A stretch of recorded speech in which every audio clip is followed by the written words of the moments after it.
आप सभी को मेरा प्रेम पूर्वक नमस्कार। आज कहानी के माध्यम से मैं अपनी बात रखूंगा। एक व्यक्ति को सोना बनाने का, सोना कमाने का बड़ा ही नशा था और सोने को स्वर्ण बुखार से ग्रसित हो गया। उसको सोना ही मतलब कमाना था, जिसे जो सोना निकलता है। लेकिन उसने ये बात कभी नहीं सुनी थी कि आज तक के इतिहास में जितना खनन किया गया है सोने का, उससे ज़्यादा सोना तो आदमी के दिमाग में होता है। वो चला गया सोने की खानों के लिए। उसको एक जगह पे सोने का अयस्क मिला भी। अब चूंकि खुदाई करने के लिए उसको बड़ी बड़ी मशीनें चाहिए थी, तो उसने अपने एक साथी के साथ में कुछ लोगों से, अपने रिश्तेदारों से, अपने पड़ोसियों से, अपने दोस्तों से, जहाँ कहीं उसका संपर्क था, उसने कर्ज लिया और कर्ज इकट्ठा करके बड़ी बड़ी मशीनें, जैसे आजकल जैसी मशीनें होती हैं खुदाई की, उस तरह की मशीनें उसने खरीदी और काम शुरू किया। और अयस्क मिला भी उसको सोने का। थोड़ा और अंदर खोदता गया, फिर से उसके बाद उसको अयस्क को सैंपल के लिए भेजा। अपना जो प्रगलनशाला होती है उसमें भेजा उसने। उसमें अयस्क सही साबित हुआ, बढ़िया। अब इसके पहले कि ये अयस्क सोने में बदलता और उसको लाभ मिलता, उसके अब उससे लग रहा था कि और थोड़ा अयस्क मिले ताकि मेरा जो भी कर्ज है वो पड़ जाए। मगर थोड़ी देर खुदाई करने के बाद एक दौर ऐसा आया कि वो जो सोने की वाहिनी होती है वो इंद्रधनुष की तरह होती है, खदानों में आपने देखा होगा। तो वो इंद्रधनुष के आखिरी छोर पे पहुंच गया। अब सोना था ही नहीं वहाँ पर। निराश हो गया जीवन में, क्योंकि उसके ऊपर कर्ज बहुत था। उसने कहा बस अब मैं हार मानता हूँ, इसके बाद तो सोना है ही नहीं, ये तो लकीर यहाँ से खत्म हो गई है। तो वो हार मान के उसने क्या किया, जितना भी उसके पास जेसीबी से जो खुदाई की मशीन थी, जो भी उसके पास इंस्ट्रूमेंट थे, गाड़ियाँ थी, कारें थी, वो सब कुछ कर्ज को पटाने के लिए उसने एक कबाड़ी को बेच दिया। अब सब कबाड़ी तो सामान बहुत सस्ते में खरीद लिया।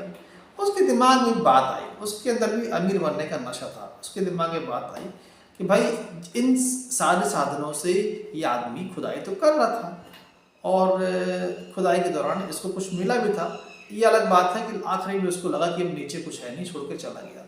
तो अब मैं इन सामानों का करूँ क्या, मैंने खरीद तो लिया है और चूंकि सब सामान अच्छी कंडीशन पे हैं, तो क्यों ना एक काम करता हूँ, इसको मैं कहीं और बेचूंगा, पर बेचने से पहले थोड़ा मैं ट्राई कर लेता हूँ इस खदानों में। तो उसने क्या किया, खदानों को खोदना और शुरू किया और केवल वो 3 फुट खोदा है। कितने? 3 फुट। 3 फुट में उसको एक और लेयर मिल गई सोने की और वो बेतहाशा अमीर बन गया। और ये सच्ची घटना है इतिहास की, ये पश्चिम की घटना है। वो बेतहाशा अमीर बन गया। अब सोचिए आप, वो जो पहला व्यक्ति था उससे सफलता केवल 3 फुट दूर थी। 3 फुट दूर। इस कहानी के माध्यम से आपको बताना चाहता हूं मैं कि ये जो असफलता आई उस व्यक्ति की, जो पहला वाला व्यक्ति था, उसके जीवन जो असफलता आई, ये असफलता नहीं थी। ये असफलता संकेत था कि बस आने ही वाला है। जब भारी निराशा जीवन में लगे, आपको लगे बस असफल हो गए हैं, अब कुछ और रास्ता नहीं गया है, अब इसके आगे कुछ भी नहीं हो सकता है, जब आप गहरी भावना में आ जाए असफलता की, तब समझ लेना कि ये कोई अवसर का संकेत दे रही है। क्योंकि अवसर का एक स्वभाव है, वो सरक कर पीछे के दरवाजे से आता है।